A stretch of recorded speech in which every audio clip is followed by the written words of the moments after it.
Bab 047. Sebenarnya Mas juga gak langsung setuju yuk.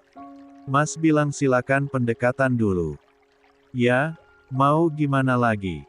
Sepertinya mereka dekat. Papa sama Mama juga setuju. Boril mengambil tangan istrinya lalu bawa ke ujung hidung. Ia hirup aroma sang istri yang tak bosan dan tak pernah bosan ia sapa. Lucu deh kalau ternyata Mas mau punya mantu sebentar lagi. Ya mantu kamu juga sayang, ucap Boril gemas menggigit kecil tangan istrinya. Aprilia terpekik kaget meski tak sakit. Aku selalu kagum sama keluarga Mas. Kenapa? Keluargamu juga. Aprilia tertawa kecil karena ucapannya diraut sang suami. Aku kagum karena kalian gak pernah mandang orang dari kastanya. Ingatan Aprilia jadi melayang pada beberapa bulan yang lalu. Aku jadi ingat waktu pertama kali masuk ke rumah itu, bapak sama ibu dulunya pelayan tapi diperlakukan seperti keluarga. Bahkan aku boleh nginep di kamar Stella. Dan gak pernah melarang Stella buat deket-deket sama aku. Sayang. Dan waktu mama pertama kali dengar kalau aku hamil. Padahal waktu itu ada keluarganya Tante Naysila, kakek sama nenek Stella. Tapi mama gak marahin aku. Dan membuka lebar tangannya untuk aku jadi menantunya. Boril memeluk bahu istrinya. Kami melihat orang dari hatinya. Bukan hartanya. Orang tuaku gak seperti kalian. Gak baik ngomongin orang tua. Mereka itu cuma beda berapa tahun doang loh dari Mas. Aprilia terkekeh mendengarnya. Ya, suaminya dan Antonio berjarak hanya 9 tahun saja. Sedangkan dengan Adriana mereka seumuran. Aprilia suka tersenyum geli jika mengingatnya. Iya deh orang tua. Ketularan Alex kamu suka ledekin Mas. Tak lalu teringat lagi pada perjodohan Alex dan Stella. Dia pintar bisnis kan ya? Itu juga yang jadi alasan Mas untuk terima Mas Alex. Alex itu pilihan orang tua kita. Mas hanya memantaunya saja. Aprilia lalu tersenyum. Baik-baik sama Mas Alex. Jangan dikerjain terus Mas. Calon itu, aduh. Aprilia bangun dari senderannya di dada bidang Boril. Kenapa Mas? Cemburu. Kamu khawatir sama si kepriben. Aprilia akan bangun dari duduknya. Namun Boril tak memberinya kesempatan. Malah Boril memandu Aprilia agar duduk mengangkang di atas pangkuannya. Mas. Boril tersenyum menggelengkan kepalanya. Tak terima dengan penolakan. Ia atur dengan pelan agar perut Aprilia tak tertekan. Gaun tidur Aprilia yang pendek lalu terangkat hingga pahanya terekpos. Ia taruh kedua tangannya di atas bahu Boril. Suaminya tersenyum sambil merapikan rambut Aprilia dan menyelipkan ke telinga. Bukan itu satu-satunya kabar baik malam ini. Lalu apa? Besok, kita pulang. Jeda sekitar 3 detik sampai Aprilia bisa mencerna kalimat suaminya. Pulang? Tanya Aprilia sekali lagi memastikan pendengaran ya. Boril tersenyum lalu mengangguk dan menangkup kedua pipi wanita muda tersebut. Pulang ke rumah kita. Mas sudah menemukan solusi untuk masalah orang tuamu. Dan sudah saatnya sesuai dengan perjanjian, Mas sudah bisa membawamu pulang. Aprilia terisak bahagia. Antara tak percaya dengan kabar ini, Mas, menang. Mas berhasil. Tanyanya dengan terbata karena hatinya berdebar. Kita menang, kita berhasil. Ulang Boril akan ucapan istrinya. Keduanya pun berpelukan dan Aprilia sangat bahagia sekali. Doa-doanya tercapai sudah. Ia bisa dibawa pulang oleh suaminya ke rumah seharusnya ia tinggal. Berkali-kali ia mengucap syukur kepada Tuhan. Kabar ini sangat menggembirakan hatinya. Terima kasih Mas, terima kasih. Boril melepaskan pelukan mereka lalu menangkup lagi wajah istrinya dan mengusap air matanya. Mas sudah pernah bilang, jangan pernah menangis lagi. Andai pun ada air mata hanyalah air mata kebahagiaan. Ya, Aprilia tak sanggup berucap, ia hanya merebahkan dirinya di dada suaminya lagi. Berharap jika ini adalah awal yang baik baginya dan Boril. Ingin buktikan jika menikah dengan pria yang seusia ayahnya, dengan awalnya tanpa cinta dan banyak halangan, namun bisa bahagia. Esok paginya, nih, Aprilia mengambil rantang tenong merah dari Liana yang karena berat lalu diambil alih Boril. Gak perlu repot-repot bu. Ucap Boril tak enak hati mendapat banyak masakan dari mertuanya. Seperti nasi dan soto serta makanan yang lain. Pamali, udah adatnya. Kalau mau ke rumah mertua, bawa bingkisan dikit mah, tapi ini banyak bu, jawab Boril lagi. Bagi-bagi dah. Kan banyak orang di rumah. Tapi itu yang rantang bawah, ibu pisahin ya. Buat Pak Bayu. Itu sop buntut. Kesukaannya. Oh. Lia bu. Terima kasih ya. Nanti saya sampaikan, asteris Boril lalu menaruh rantang itu di kursi belakang bersama makanan yang lain. Aprilia lalu memeluk Liana. Netra indahnya tak henti berkaca-kaca namun bukan kesedihan. Melainkan kebahagiaan yang terpancar jelas. Jaga diri lu baik-baik ya Neng. Anggap orang tuanya Mas Boril orang tua lu juga. Harus berbakti. Gak boleh durhaka. Dan, jaga kehormatan keluarga lu ya Neng. Aprilia mengangguk. Pepatah yang sama. Petuah yang sama saat ia pertama kali menikah dengan Boril dan Liana melepasnya untuk tinggal di rumah keluarga Rohichan. Setelah mensapa keningnya, Aprilia lalu berpamitan. Ia dan Liana lalu menghampiri Boril yang sedang bicara dengan Apko di dekat mobil. Kedua pria ini pernah terlibat situasi tak mengenakan ketika Boril menyakiti Aprilia dulu. Ada rasa canggung saat Boril akan membawa Aprilia kembali ke rumahnya. La gugup. Karena mengecewakan Apko. Saya izin membawa Ayu pulang pak. Apko menganggukkan kepalanya. Lalu menoleh pada Aprilia yang sudah sampai di sampingnya. Apko mengambil tangan Aprilia lalu memberikannya pada Boril. Pesan saya tetap sama. Jangan sakiti Aprilia. Namun kali ini saya meminta untuk hargai cinta dan kepercayaannya. Karena Mas Boril tahu sendiri betapa mahal mendapatkannya. Dan jika sudah hilang, tak bisa untuk kembali lagi. Boril menggenggam tangan Aprilia. Lalu mensapanya. Saya menjaganya dengan nyawa sekarang pak.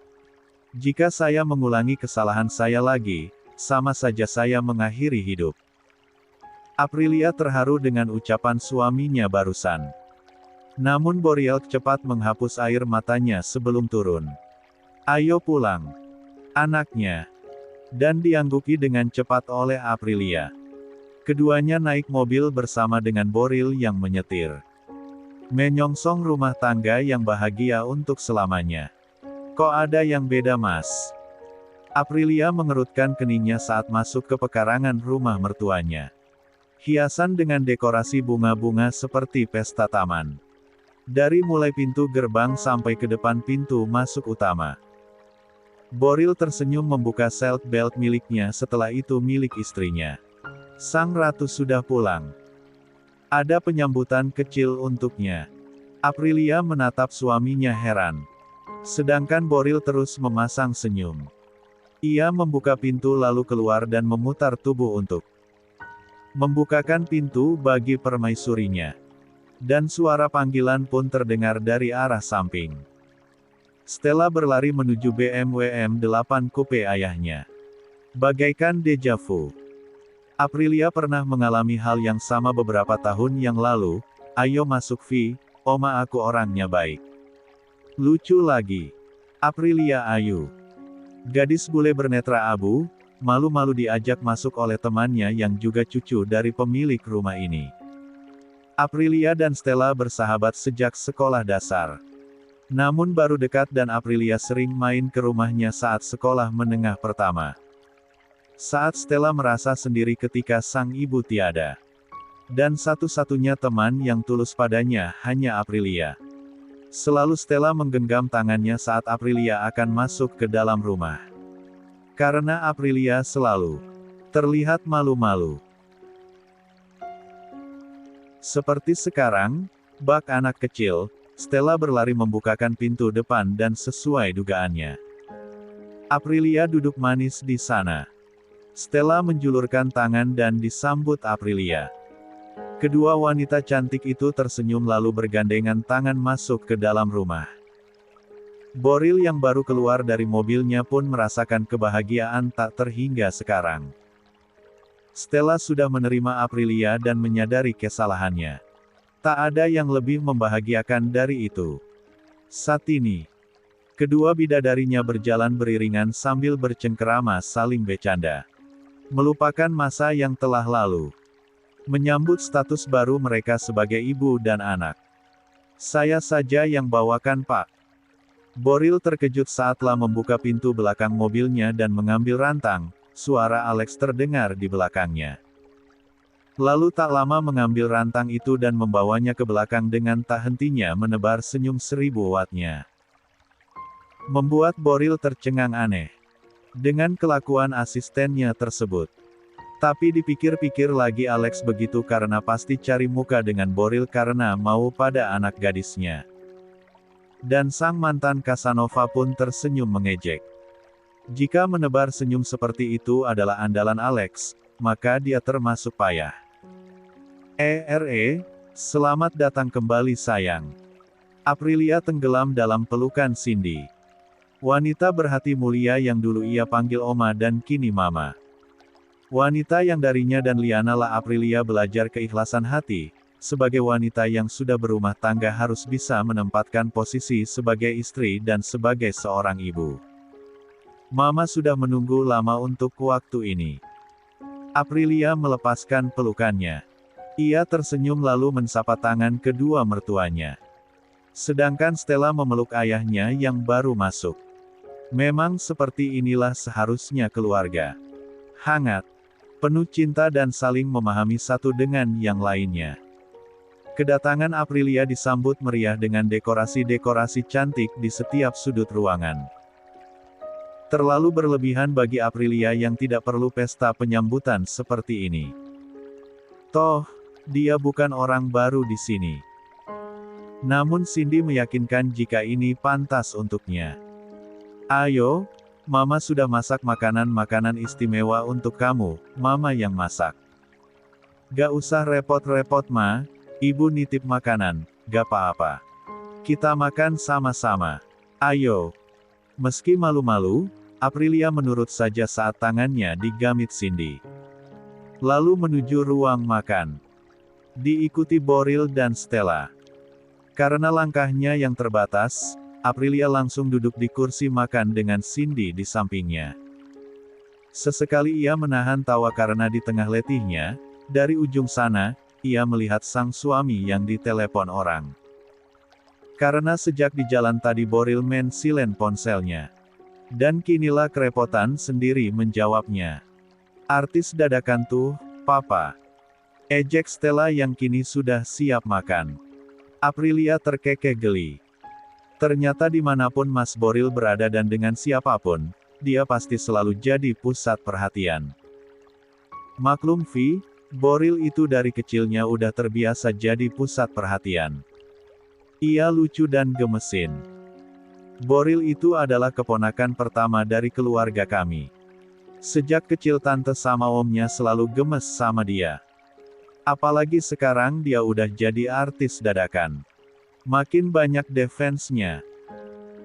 Cindy menjelaskan pada menantunya saat Boril pulang ke rumah beberapa hari yang lalu, kebetulan ada arisan keluarga dan Aprilia terkekeh geli saat mendengar cerita Cindy kalau suaminya seperti meminta tolong dari tante-tantenya yang gemas padanya.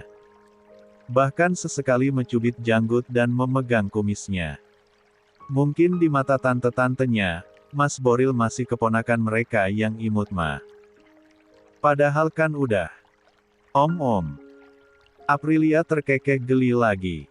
Cindy mengelus rambutnya dengan sayang. Dan om itu akhirnya takluk sama istri kecilnya. Aprilia menoleh pada Cindy.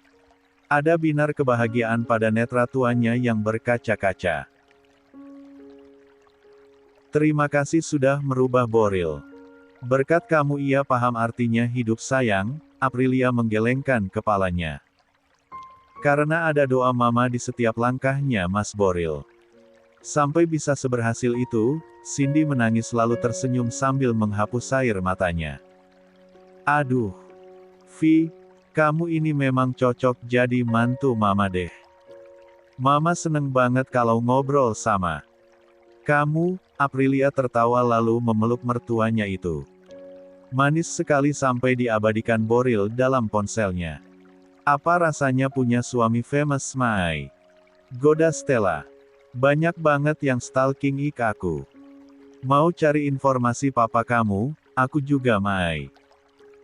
Rata-rata temen kampusku coba. Masa minta gratis ongkir? Teh. Temen-temen arisan oma apalagi. Minta Boril aja katanya yang jadi kurir antar paket, jawab Cindy tak mau kalah. Hei hei hei. Ayo makan. Gosip aja. Tegur Bayu yang sudah lapar ingin segera makan sop buntut kesukaannya. Tapi sang istri malah sibuk bergosip dengan menantu dan cucunya. Aprilia lalu bangun dari kursinya mengambil satu porsi sop untuk ayah mertuanya. Makasih ya Vi. Kamu emang mantu papa yang paling baik. Emang mantu papa ada berapa? Tanya Cindy. Oh iya. Baru Aprilia ya. Ketiga wanita itu lalu tertawa. Ngomong-ngomong soal mantu, kok Alex belum muncul? Aku panggil bentar opa. Duduk. Stella yang bersiap bangun dari kursinya lalu duduk lagi. Saat Boril melarangnya memanggil Alex. Papa chat dia suruh ke sini. Ucap Boril sambil duduk di samping Bayu dan istrinya. Sedangkan Stella merengut karenanya.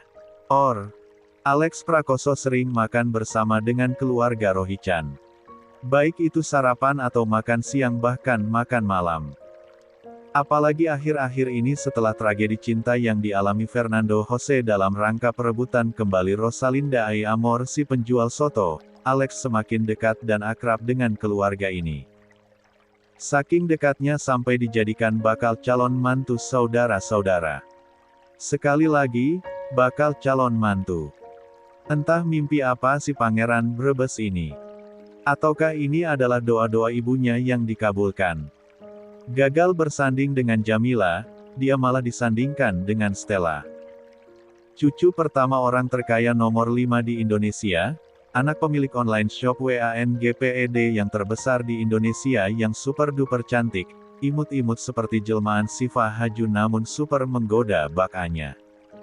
Geraldine. Kinilah berada di tengah-tengah keluarga yang kalau boleh ia sombong, mendukungnya untuk dekat dengan Stella. Namun, jangankan sombong dan berbangga diri. Berdekatan dengan keluarga ini bagai mendapat ujian negara setiap harinya. Otomatis tingkah lakunya tak bisa sama lagi ketika masih hanya menjadi asisten Boril. Kamu kenapa duduknya kayak gitu? Tanya Boril saat Alex datang untuk ikut bergabung makan siang. Dan memilih untuk duduk di samping Stella karena memang itu satu-satunya kursi yang kosong. Dan tak ada yang tahu kalau sebelah betis kanan Stella mulai menggesek betis kiri Alex.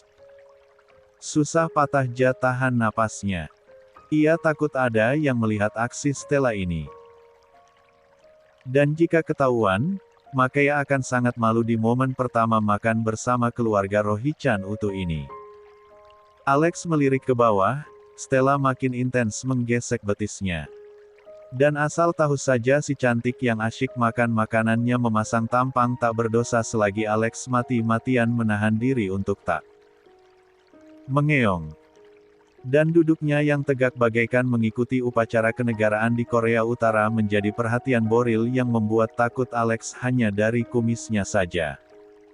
Kepriben kie? Rika kok berubah dari Kim Jong-un maning sih pak? Ini anak gadis apa ular sanca sih pak? Belit-belit kaki nyong. Gerutu Alex dalam hati saat Ila bermaksud menggeser kakinya, satu kaki Stella malah menumpang di atas paha Alex. membuat Alex makin panas dingin. "Lex?" tanya Boril lagi. "Ah, lagi nahan Pak." Boril tersedak air yang diminumnya lalu Aprilia yang khawatir menepuk-nepuk punggungnya pelan. "Pelan-pelan makannya Mas," tegur Aprilia halus sambil terus mengelus punggung suaminya. Sedangkan Boril menatap nyalang pada Alex. Alex tersenyum terpaksa. "Sungguhlah malu." Keceplosan berbicara seperti tadi. Bayu yang melihat interaksi antara Boril dan Alex malah tertawa. "Grogi ya Lex? Santai saja, Boril gak gigit kok. Ada pawangnya."